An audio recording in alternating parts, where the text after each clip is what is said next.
tell me something about the elephants. She told me she used to live in one of their teeth, burrowed into Beirut like a forgotten cavity. It's where her mother had cancer and her dog ran into traffic the year before she met my grandfather.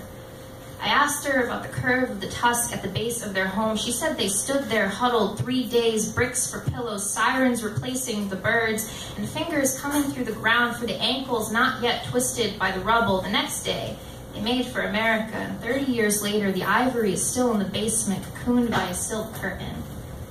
I asked him about the beginning of the war.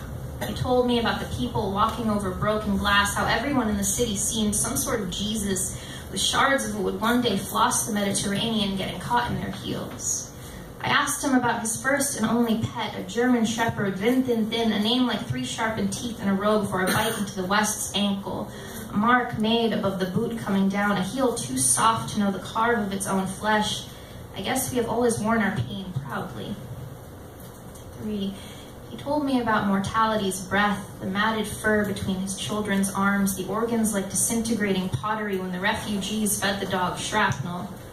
He whimpered at the door till he was found, abdomen giving way to scarlet fingers, Red Sea parted by his tongue, and the final heave before his body became a prophecy for every cedar and every person every cedar lives inside of.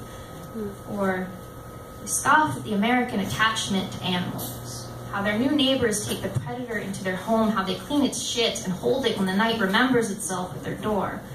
As Boston thaws over the morning dog walkers, I count all the ways I have come to understand the distance my family keeps. When enough homes collapse into mines, anything close enough to lick your wounds will sound like a canary. 5. She asks me why I keep asking about the elephants, why I love them even though I can never hold them. I tell her about the toenails and teeth, the tusks, and their bones everywhere like these stories, and how there's something to know from afar and something to watch die from afar, leaving behind their bodies as shelter.